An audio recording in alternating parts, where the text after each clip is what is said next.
सरकारी शाळा बंद करण्याच्या शासन धोरणास उच्च न्यायालयात आव्हान, जनहित याचिकेवर सुनावणी. शासनाला 2 एप्रिलपूर्वी म्हणणे सादर करण्याचे न्यायालयाचे आदेश. बालकांच्या मोफत व सक्तीच्या शिक्षणाचा अधिकार अधिनियम 2009 म्हणजेच RTE 2009 अन्वये महाराष्ट्र शासनास स्थानिक स्वराज्य संस्थांच्या शाळांमधील कमी पटसंख्येचे कारण पुढे करून शिक्षक पदे कमी करणे अथवा शाळा बंद करणे असे धोरण राबवता येणार नाही.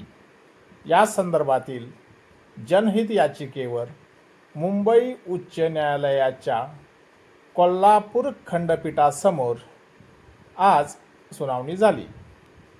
न्यायमूर्ती माधव जामदार व न्यायमूर्ती प्रवीण पाटील यांनी महाराष्ट्र शासनासह सर्व प्रतिवादींना नोटीस बजावून दिनांक 2 एप्रिलपूर्वी आपले म्हणणे सादर करण्याचे आदेश दिले आहेत.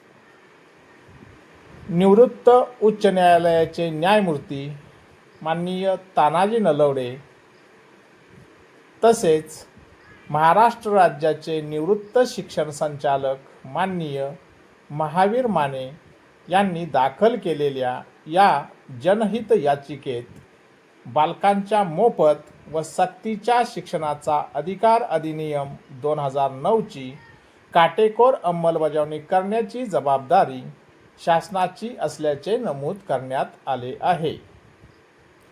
प्रत्येक विद्यार्थ्यास दर्जेदार शिक्षण मिळावे यासाठी अधिक सोयी सुविधा उपलब्ध करून देणे अपेक्षित असताना कमी पटसंख्येच्या शाळांमध्ये कंत्राटी शिक्षक धोरण राबवून ग्रामीण भागातील विद्यार्थ्यांच्या शिक्षणात अडथळे निर्माण होत असल्याचे या याचिकेमध्ये स्पष्ट करण्यात आले आहे.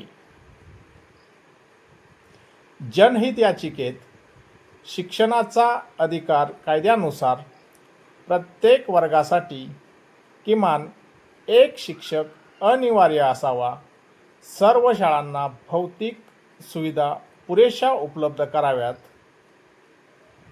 25% प्रवेश आर्थिकदृष्ट्या मागास विद्यार्थ्यांसाठी राखीव असून अशा विद्यार्थ्यांकडून विनाअनुदानित खाजगी शाळांनी कोणत्याही आगाऊ निधी किंवा शुल्काची आकारणी करू नये, बंद असलेल्या स्थानिक स्वराज्य संस्थांच्या शाळांच्या इमारतींचे कोणत्याही व्यक्ती अथवा संस्थेकडे हस्तांतरण करू नये, बालक हक्क संरक्षण आयोगाने आपली वैधानिक जबाबदारी काटेकोरपणे पार पाडावी आदी विद्यार्थी हितांच्या मागण्या या याचिकेमध्ये करण्यात आलेल्या आहेत. याचिकाकर्त्यांच्या वतीने advocate Ahilya Nalawade, advocate Umakant Waghmare, advocate Sumit Dhannawade, advocate Mohan Chavan, advocate Vishwajit Nalawade, advocate Laxman Patil आणि ॲडव्होकेट श्रेयस सामंत हे काम पाहत आहेत. यासारख्या नवनवीन माहितीपूर्ण व्हिडिओसाठी माझ्या चॅनेलला लाईक, शेअर आणि नवीन असाल तर सबस्क्राईब करायला विसरू नका. धन्यवाद.